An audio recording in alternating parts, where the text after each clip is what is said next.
आइए दोस्तों, रीजनिंग के एक बहुत अच्छे प्रश्न को देखने का प्रयास करते हैं कि इस क्वेश्चन को कैसे सॉल्व किया जा सकता है। ये क्वेश्चन आपके प्रीवियस ईयर का है, तो इस क्वेश्चन को बहुत ध्यान समझिएगा। मैंने मास्टर क्लास की पूरी सीरीज में इस टॉपिक को बहुत डिटेल में कराया है, बहुत अच्छे अच्छे क्वेश्चन की प्रैक्टिस भी कराई है। बट इस क्वेश्चन का जो नेचर है वो थोड़ा सा अलग है, तो ध्यान दीजिए इस क्वेश्चन को कैसे सॉल्व करना है। जब भी अल्फाबेट्स को नंबर के रूप में लिखा जाता है तो जनरली हमारा क्या अप्रोच होता है, हम हर अल्फाबेट के अकॉर्डिंग जो उसका नंबर है, जो उसका पोजीशन है उस ऑर्डर में, उस ऑर्डर को फाइंड आउट करने का प्रयास करते हैं, फिर उसको जोड़ते हैं, घटाते हैं, फिर जो भी रीजनिंग होती है उसको अप्लाई करके हम उस नंबर तक, जो नंबर दिया गया है उसके इक्विवेलेंट, उसको निकालने का प्रयास करते हैं। ठीक है, चलिए स्टार्ट करते हैं क्वेश्चन को सॉल्व करना। सबसे पहले कह रहा है चूंकि गो इज इक्वल टू 32। ठीक है, अच्छा मैंने आपको क्या कहा था भाई कि आप लोग सबसे सिंपल स्टेप ये करिएगा, जब भी आपके सामने ऐसे क्वेश्चन आए तो A B C D E F G H I J K L N O P Q R S T U V W X Y और जेड, ये पूरी वैल्यू लिख लीजिएगा। ठीक है, मैंने एक अप्रोच आप लोगों को बताई थी करने के लिए, बट मैंने आपको एक अप्रोच और बताया था। मैंने क्या कहा था कि भाई आप अगर इतना लंबा प्रोसेस नहीं करना चाहते हैं, जो कि बहुत इजी है, ठीक है, नॉट वेरी लॉन्ग बट एक अच्छा प्रोसेस है, अगर आपको चीजें याद नहीं होती है तो आप इसको भी अप्लाई कर सकते हो। फिर मैंने क्या कहा था कि भाई अब इसके जगह पर ये याद कर सकते हो कि ई जो टी मैंने क्या कहा था, मैंने कहा था कि ई की वैल्यू 5 होती है, पोजिशनल वैल्यू इसकी, जे की 10, ओ की 15, टी की 20 और वाई की 25 होती है। ये वैल्यू हमको पता है। अच्छा, इसके आधार पर आप गो की वैल्यू बहुत इजीली निकाल सकते हो। भाई ई एफ जी, ई की वैल्यू 5 थी तो जी की वैल्यू कितनी हो गई, 7 हो गई। ओ की वैल्यू कितनी हो गई, 15 हो गया। तो 7 और 15 को जोड़ने पे कितना आ रहा है, 22। लेकिन यहां पर वैल्यू कितनी दी गई, यहां पर दिया गया 32। चलो देखते हैं आगे, देखते क्या कह रहा है। कह रहा है सी एस एच ई। अच्छा, एस एच ई में क्या है भाई, P Q R S T, T से पहले एस आता है, टी की वैल्यू 20 थी, यहां पर आप देख रहे हो, तो एस की वैल्यू कितनी हो गई, 19 हो गई। ठीक है, एच की वैल्यू कितनी हो गई, जी के जस्ट बाद एच आएगा, जी की वैल्यू 7 थी तो एच की वैल्यू हो गई 8। ई की वैल्यू कितनी हो गई, 5, इसको जोड़ लीजिए आप लोग। ठीक है, 19 8 27 5 32, ये आ रहा है 32। वैल्यू कितनी दी गई इसकी जगह पर, इसकी दिया गया 49। तो देखिए अब एक बात तो बहुत क्लियर है कि इनके पोजिशनल वैल्यू को जोड़ करके हम रियल रीजनिंग तक नहीं पहुंच पा रहे हैं। यहां पर कुछ और दिमाग आपको लगाना, क्योंकि यहां पर 22 की जगह पर 32 दिया गया है, 32 की जगह पर 49 दिया गया है। तो भाई अब हमको निकालनी है सम की वैल्यू। सम की वैल्यू क्या होगी, क्या अप्रोच यहां पर लगाया जाना चाहिए, एक बार जल्दी से आप लोग सोचिए। 2 मिनट का समय लो सोचने के लिए, बहुत अच्छा क्वेश्चन है, इसलिए मैं कह रहा हूं कि एक बार सोचो कि इस क्वेश्चन को कैसे सॉल्व कर सकते हैं। ये तो वो अप्रोच था जो कि हम लोग हर क्वेश्चंस में लगाते हैं, बेसिक अप्रोच है। सबसे पहले पोजिशनल वैल्यू को हमने लिखा, उसका समेशन किया, उसको सब्सट्रैक्ट करेंगे, कुछ कुछ करेंगे, देखें कि भाई 32 कैसे आ रहा है, 32 आ ही नहीं रहा है। 7 15 जोड़ लिया, 7 15 घटा लिया, 7 15 गुणा कर लिया, कुछ भी करेंगे 32 नहीं आएगा। कुछ लोग दिमाग ये लगा सकते हैं कि सर हो सकता हो कि 22 की जगह पर 32 लिखा गया, मतलब यहाँ पे +10 किया गया है। ठीक है भाई, चलो मान लेता हूं।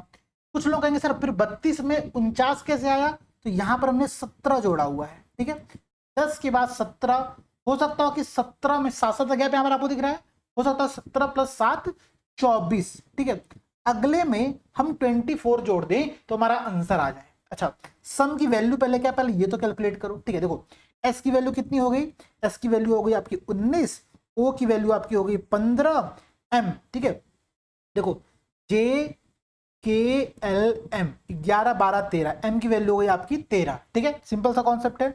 अब देखो इसके बाद ई की वैल्यू बची 5, इन सबको जोड़ लीजिए, इन सबको जोड़ लो, कितना आ रहा है आपका ये, तो 15 5 20, 20 और 19, 39, 39 3 42 + 10 52, यहाँ पर 52 इसकी वैल्यू आप लोगों की यहाँ पर निकल करके आ रही है। ठीक है, 52 वैल्यू आ रही है। तो कुछ लोग ये कह सकते हैं सर कि यहाँ पर 52 में 24 को जोड़ दीजिए तो आपका आंसर आ जाएगा। ठीक है, आपका आंसर आ जाएगा। मैं अगर आपको क्वेश्चन दिखाऊं तो ये क्वेश्चन चूंकि प्रीवियस ईयर का था, वहां पर विकल्प में वो ऑप्शन दिया ही नहीं था।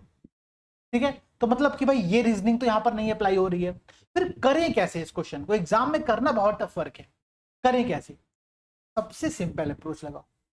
सेकंड सिंपल अप्रोच, पहली सिंपल अप्रोच क्या थी, ए से लेकर के जेड को हमने 1 से लेकर के 26 तक का नंबरिंग कर दिया था, फिर हमने ये वैल्यू कैलकुलेट कर ली थी।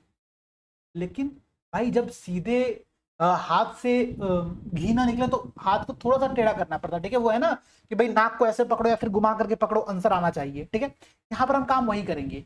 ए टू जेड को 1 से 26 लिखने की जगह पर हम जेड से ए को 1 से 26 का नंबर देंगे। ध्यान दीजिए कैसे भाई, हम जेड को क्या बोलेंगे 1, y2 3 4 5 6 7 8 9 10 11 12 13 14 15 17 18 19 20 21 22 23 24 25 और 26। हमने क्या किया, हमने ऑर्डर को जस्ट अपोजिट कर दिया। अब ध्यान दीजिएगा आप लोग, यहां पर कह रहा था गो की वैल्यू 32 दे रहा था, गो की वैल्यू आई कैलकुलेट करते हैं इस नए वाले अप्रोच से, ठीक है। जी की वैल्यू कितनी हो गई, जी की वैल्यू हो गई आपकी 20। अच्छा भाई चलो, ओ की वैल्यू कितनी हो गई, ओ की वैल्यू हो गई 12, 20 प्लस 12 हमने कितना जोड़ा 32 आ गया। और कितना दिया था 32 ही यहां पर दिया भी था। मतलब क्या है कि जो अप्रोच अब मैं लगा रहा हूं एटलीस्ट वो गो पर तो अप्लाई हो रहा है। आइए सी को भी ट्राई कर लेते हैं भाई, ठीक है। सी SHE, ठीक है। देखो एस क्या है भाई इसमें आपका, एस की वैल्यू हो गई आपकी 8, एच की वैल्यू आपकी हो गई 19 और ई की वैल्यू आपकी हो गई 22, ठीक है। 22 इसको जोड़ो कितना आ रहा है, तो 22 और 8 आपका हो गया 30, 30 और 19 आपको एग्जैक्टली हो गया 49, जो कि क्वेश्चन में दिए गए वैल्यू के बराबर है। मतलब हमारा अप्रोच यहां पर सही जा रहा है। अब हमको कैलकुलेट करना है सम की वैल्यू, जो कि सबसे बेसिक काम है, सबसे सिंपल सा काम है। सम की वैल्यू कैलकुलेट करने के क्या करेंगे हम, एस की वैल्यू यहां से उठा लो 8, ओ की वैल्यू यहां से आप उठा लो 12, ठीक है, एम की वैल्यू उठा लो 14 और ई की वैल्यू उठा लो 22।